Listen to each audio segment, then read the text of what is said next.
All right, thank you. So I think between the first team that was studying the outlooks of various stakeholders, between team two, which is speaking of the teachers, and of course Dr. Sujata ma'am, who spoke about the pertinent point of how education no longer projects any values or helps with that sort of value education. I think we got a good complete idea of the problem because as team two was saying, if we only study education from a career oriented point of view, then we lose the plot. We kill creativity and any chance of innovation.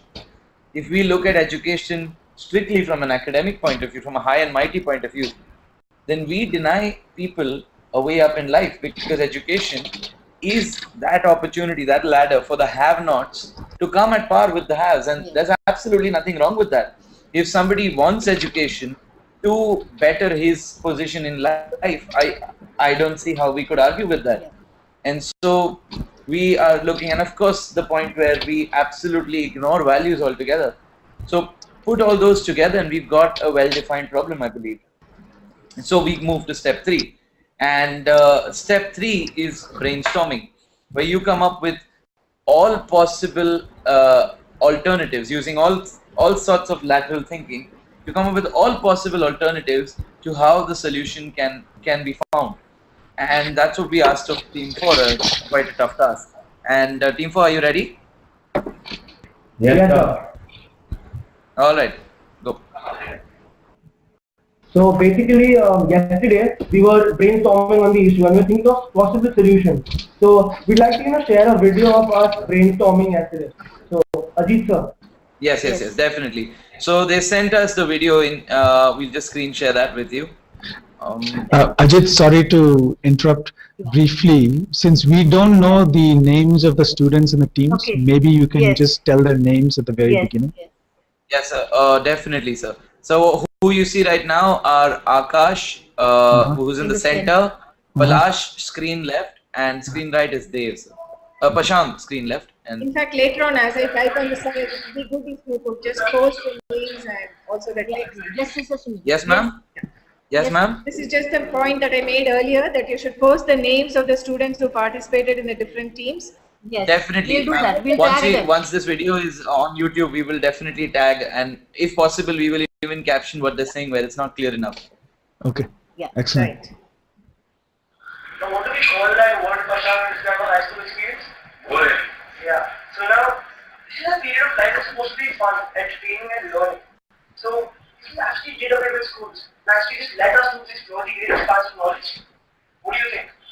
Believe it or not, but actually this type of education system already exists in some places. This is called the non-intrusive method of education. So the student learns by exploring and experimenting. Have you heard of the Hole in the Wall project? No, exactly. Well, I'll sum it up for you in a short brief way. It's basically that a person went to a village and put a computer and left it, and just left it there. And over a period of time, students went to the computer, explored it, experimented, and they learned. So no manuals, no teachers, no tests, no training, and no syllabus even. And still the students learn. That's amazing. It really makes you think, doesn't it? Yeah. Do we even need our education system? The teachers, the curriculum, the degrees, anything at all. So now there is in fact this brand of education, these pioneers. They've started these schools such as studio schools. Now you actually learn on the job. Now you cannot actually argue with the experience, the whole kind of responsibility and discipline that you get to. Yeah, I think that would even solve the problem about how expensive education is today. Because you would actually get paid for what you're doing. So then that brings the education to the average person. But then what about the younger students? Because you can't really tell a younger student to work. So over there we could try to voice out an approach where I think there is a lot of peer-to-peer learning. And the testing is only a practical effect. Well, I'm glad, but there is more things that need to be done. For example, there's something that bothers me. I can't feel that even though there is self-giving, self-learning that's being applied, there is a very big need of a guidance. For example, our current education system might be a very good placement, or it can be very pressurizing. So we need something more subtle. Yes, so maybe we need tests, we need a curriculum. We need to see the just as motivated even in structured learning, as long as the education is experiential. There are some schools which teach everything through practical learning. They don't even have textbooks, and students respond with this kind of teaching.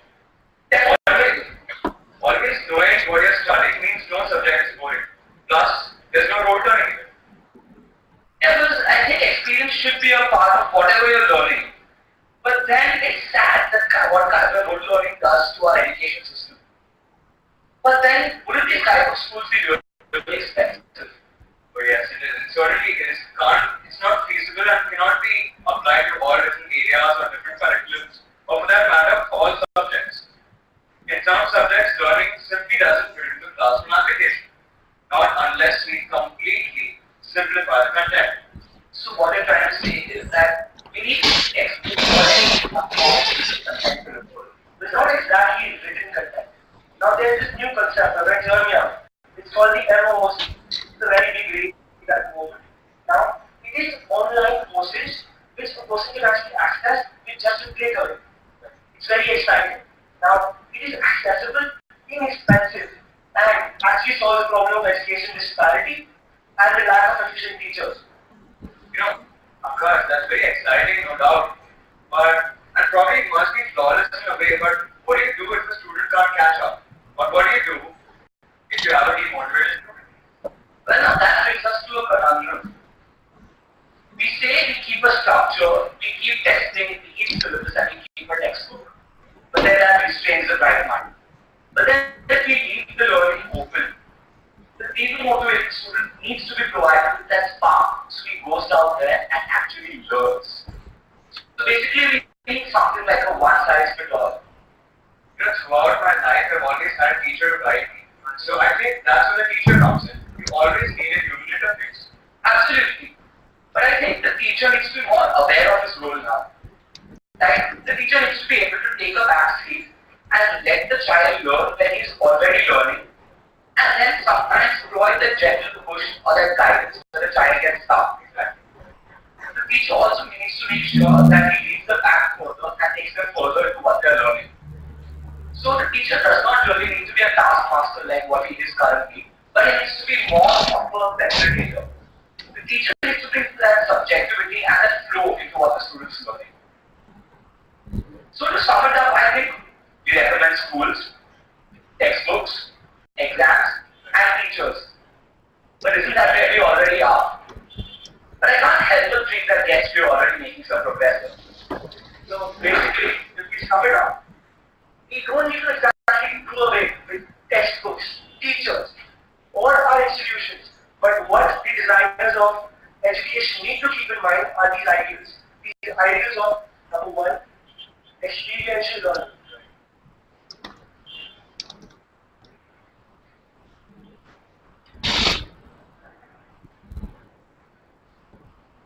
Number two, flexible education.